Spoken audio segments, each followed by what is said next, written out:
Alhamdulillahi Rabbil Alamin. Allahumma salli ala Muhammadin wa ala ali Muhammadin wa barik wa sallim alayhi. Assalamu alaikum wa rahmatullahi wa barakatuhu. Welcome to voice of Iman. எல்லாரும் எப்படி இருக்கீங்க? நல்லா இருக்கீங்களா? அல்ஹம்துலில்லாஹ். அல்லாஹ் சுப்ஹானஹு வ தஆலா உங்களுக்கு நீண்ட ஆயுளையும் ஆரோக்கியத்தையும் வழங்க வேண்டும் என்று துவா செஞ்சு ஆரம்பிக்கிறேன். அல்லாஹ்விடம் நாம் கேட்கும் ஒவ்வொரு துவாக்களும் நிறைவேறணும். இது பொதுவாக எல்லாருக்கும் இருக்கிற ஒரு ஆசை தான். சில நேரங்களில் நாம் கேட்ட துவாக்கள் உடனே நிறைவேறும், சில நேரங்களில் தாமதமாகும். ரொம்ப கஷ்டமான ஒரு சூழ்நிலையில் ஏதாவது ஒரு துவா ஓதியிருப்போம், அந்த நேரத்தில் அந்த துவா நமக்கு கை கொடுத்துருக்கும். அதே வேற ஒரு சூழ்நிலையில் அதே துவா ஓதும்போது கை கொடுக்காமையும் போகும். எப்படி எந்த நேரத்தில் துவா கபுல் ஆகும் கபுல் ஆகாது சொல்லிட்டு நமக்கு தெரியாது. நம்ம படித்த ரப்புக்கு தெரியும் நமக்கு எந்த நேரத்தில் எதை கொடுக்கணும், சரியாக கொடுக்கணும் சொல்லிட்டு அவன் எல்லாத்தையும் அறிந்தவன். அவன் கொடுக்குற நேரத்தில் கண்டிப்பாக கொடுப்பான். நாம் கேட்குற துவாக்கள் ஒருபோதும் வீண் போகாது. இதை நிதானமாக யோசிச்சா நமக்கு புரியும். ஆனால் கஷ்டமான துன்பமான அந்த சூழ்நிலையில் நம்மளால் யோசிக்க முடியாது. பொறுமை மிக முக்கியம். அதனால தான் அல்லாஹ் சுப்ஹானஹு வ தஆலா என்ன சொல்கிறான், சபர் பண்ணுங்க, பொறுமையாளர்களுடன் நான் இருக்கின்றேன் அப்படின்னு. அந்த பொறுமை என்பது அவ்வளோ சீக்கிரம் வராது. நிறைய பேர் என்ன பண்ணுவாங்க, நான் பொறுமையாக தான் இருக்கிறேன் சொல்லிட்டு ஆரம்பத்தில் ஏதாவது ஒரு கஷ்டம் பிரச்சனை வந்து அந்த ஆரம்பத்தில் பயங்கரமாக ஒரே அழுது என் பிரச்சனை நீங்கள சொல்லிட்டு ஒரே ஆர்ப்பாட்டம் பண்ணுவாங்க. பிறகு சபர் பண்ணிடுவாங்க, நான் பொறுமையாக இருக்கிறேன். அப்படி இல்லை. பொறுமை என்பது துன்பம் ஏற்பட்ட போது அந்த ஆரம்ப கட்டத்தில் வருது பார்த்தீங்களா, அதுதான் பொறுமை. நிச்சயமா என் இறைவன் என்னுடைய இந்த சோதனையை நீக்குவான் சொல்லிட்டு அவன்கிட்ட கையேந்தி நம்ம நிற்கணும். எப்படிப்பட்ட துயரமான ஒரு சூழ்நிலை நமக்கு வந்தாலும் சரி. ஏன்னா இந்த உலக வாழ்க்கை நிரந்தரம் இல்லாதது. இந்த துன்பமும் நமக்கு நிரந்தரமே இல்லை. கண்டிப்பாக அது நம்ம விட்டு நீங்கும். நம்ம மனசை திடப்படுத்திக்கணும். பொறுமை சொல்லிட்டு ஒன்று வந்துட்டு அல்லாஹ்வின் மீது முழு நம்பிக்கை நம்ம வச்சுட்டா எப்படிப்பட்ட கஷ்டத்தையும் எளிதில் நம்மால் கடந்து விட முடியும். அதனால் தாங்க முடியாத ஒரு துன்பம் உங்களுக்கு வந்தாலும் சரி, நம்பிக்கையை தளர விடாதீங்க. ஏன்னா உங்களால் தாங்க முடிகிற அளவுக்கு தான் அல்லாஹ் அந்த துன்பத்தை தருவான். ஏன்னா எந்த ஒரு உயிரினத்தையும் அந்த சக்திக்கு மீறி அல்லாஹ் கண்டிப்பாக கஷ்டப்படுத்த மாட்டான். இது அல்லாஹ் குரானில் சொன்ன ஒரு விஷயம். அதனால் கண்டிப்பாக அந்த துன்பத்தை நம்மால் தாங்க முடியும். அந்த தாங்க முடிகிற அந்த மனநிலை எப்போ வரும்னா அல்லாஹ்வின் மீது முழு நம்பிக்கை நமக்கு இருந்தால் தான் வரும். இல்லைனா சின்ன ஒரு பிரச்சனையை கூட நம்மால் தாங்கவே முடியாது. எப்படிப்பட்ட கஷ்டங்களையும் தாங்கிக் கொள்கிற அந்த மனப்பக்குவம் உங்களுக்கு வரணும்னா ஈமான் அதிகரிக்கணும். இப்போ இந்த மாதிரி சேனலாக நீங்கள் எதுக்கு பார்க்குறீங்க? இந்த கஷ்டம், இந்த வீடியோ பார்த்தாவது நம்முடைய இந்த கஷ்டம் தீராதா என்ற ஒரு நம்பிக்கையில் தான் நீங்கள் வரீங்க. இந்த ஒரு வீடியோ கண்டிப்பாக உங்கள் நம்பிக்கையை வீணாக்காது. ஏன்னா உங்களுடைய பிரார்த்தனைக்கு உடனடியாக பதில் அளிக்கக்கூடிய மிக சிறந்த ஒரு துவாவை தான் இன்னைக்கு நான் சொல்ல போகிறேன். இந்த துவா பொதுவாக எல்லாருக்கும் தெரிஞ்ச ஒரு துவாவை தான் இருக்கும். ஆனால் நிறைய பேர் ஓதி பலன் கண்டிருப்பீங்க, சில பேர் பலன் இல்லாமல் போயிருக்கும். அதற்கு காரணம் சில தவறுகள். இனி இந்த துவாவை இப்படி நீங்கள் புரிஞ்சு ஓதி பாருங்க. ஒரு முறை ஓதுனா கூட இன்ஷா அல்லாஹ் உங்களுடைய தேவைகள் நிறைவேறும். உங்கள் துவாவின் கடைசி வார்த்தை இந்த ஒரு துவாவாக இருந்தால் உங்கள் தேவைகள் பிரச்சனைகள் எல்லாத்தையும் நீங்கள் சொல்கிறீங்க.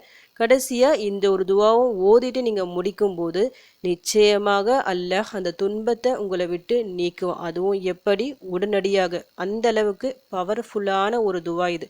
அந்த துவா வேற எதுவுமே இல்லை. யூனுஸ் அலைஹிஸ்ஸலாம் அவர்கள் ஓதிய துவா தான் இது. லா இலாஹ இல்லா அன்த சுப்ஹானக்க இன்னி குந்து மினஸ் ஸாலிமீன். மிக சிறந்த அற்புதமான ஒரு துவா இது. நிறைய பேர் இந்த துவாவை ஓதி பலன் கண்டு இருப்பீங்க. சில பேருக்கு கை கொடுக்காமல் போயிருக்கும்.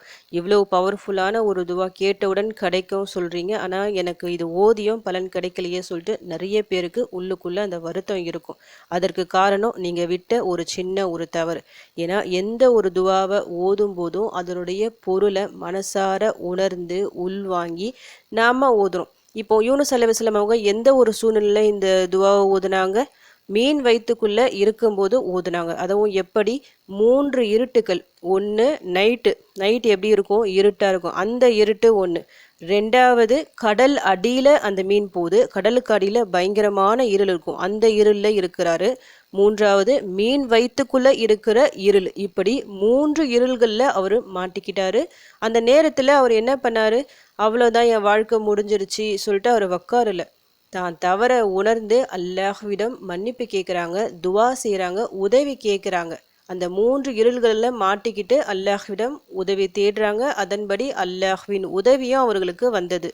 அல்லாஹ் சுப்ஹானஹு வ தஆலா இந்த துவாவை பற்றி குரானில் சிறப்பித்து கூறுகின்றான். ஏன்னா அவன் மிக விரும்பிய துவா, அதனால தான் இவ்வளவு சிறப்பாக கூறுகின்றான். என்னுடைய அடியான் யார் இந்த துவாவை கேட்டாலும் சரி, அவன் கேட்டதை நான் தருவேன். இன்னொரு விஷயமும் சொல்கிறான் அல்லாஹ் இந்த துவாவை பற்றி.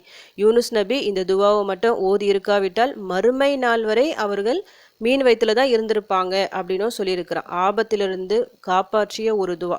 இந்த துவா நமக்கும் உடனடியாக கை கொடுக்கணும்னா நாம் கொஞ்சம் பிரித்து ஓதுற மாதிரி இருக்கும். எப்படின்னா ல இலாஹ இல்ல அந்த அப்படின்னா என்ன அர்த்தம்? வணக்கத்திற்குரியவன் உன்னை தவிர யாருமே இல்லை. இப்போ வணங்குவதற்கு தகுதியானவன் யாரு? அல்லாஹ் மட்டும்தான். அவன்கிட்ட தான் நம்முடைய எல்லா தேவைகளையும் சொல்ல முடியும். வணக்கத்திற்குரியவன் அவன் தானே நமக்கு உதவி செய்ய முடியும். நமக்கு ஏதாவது கஷ்டம் தான், அந்த கஷ்டத்தை யாரால நீக்க முடியும்? அவனால மட்டும்தான் நீக்க முடியும். உன்னை தவிர என்னுடைய இந்த துன்பத்தை நீக்கவே முடியாது. உன்னை தவிர என்னுடைய இந்த கடனை நீக்க முடியாது. உன்னை தவிர என்னுடைய இந்த நோயை நீக்க முடியாது சொல்லிட்டு முழுசா நாம உணர்ந்து அல்லாஹ்விடம் துவா செய்யணும். அந்த லா இலாஹ இல்ல அந்த வார்த்தை வரும்போதே உங்க மனசுக்குள்ள இதுதான் ஓடணும். உன்னை தவிர இவரை யாராலையும் என்னுடைய இந்த கஷ்டத்தை தீர்க்க முடியாது யா அல்லாஹ் அப்படின்னு சொல்லிட்டு. அடுத்ததாக என்னது? சுபஹானக்க லா இலாஹ இல்ல அந்த சுபஹானக்க, நீ மிகவும் தூய்மையானவன். அல்லாஹ் மிக மிக தூய்மையானவன்.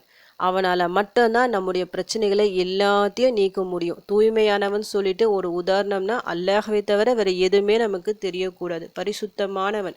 அப்படிப்பட்ட அல்லாஹ்விடம் நாம கையேந்தி நிற்கிறோம். நம்முடைய கஷ்டங்களை பிரச்சனைகளை சொல்லி கையேந்தி நிற்கிறோம். கடைசியாக என்ன கேட்குறோம்? லா இலாஹ இல்லா அந்த சுபஹானக்க. இது வரும்போது இந்த வரிகள் உங்களுக்கு ஞாபகம் வரணும். இன்னி குந்து மினல் ஸாலிமீன், நிச்சயமாக நான் அநியாயக்காரர்களில் ஒருவனாகிவிட்டேன் அப்படின்னு யூனுஸ் அலைஹிஸ்ஸலாம் அவங்க கேட்குறாங்க. ஏன்னா அவங்க ஒரு தவறு செஞ்சுட்டாங்க. அந்த தவறுக்காக புரிஞ்சிடுச்சு, நாம செஞ்ச தவறுக்காக தான் அல்லாஹ் நம்ம இப்படி தண்டிச்சுட்டான்னு சொல்லிட்டு அந்த இருளுக்குள்ள இந்த ஒரு துவா கேட்குறாங்க. நான் தப்பு செஞ்சுட்டேன், என்னை மன்னிச்சிடு அப்படின்னு சொல்லிட்டு அல்லாஹ்விடம் உதவி கேட்குறாங்க. நமக்கு ஏதாவது ஒரு கஷ்டங்கள் பிரச்சனைகள் வருவதற்கும் நாம் செஞ்ச தவறுகள் தான் காரணம். அது சின்னதாகவும் இருக்கலாம், இல்லை பெருசாகவும் இருக்கலாம். நமக்கு தெரிஞ்சும் இருக்கலாம், தெரியாமலும் இருக்கலாம்.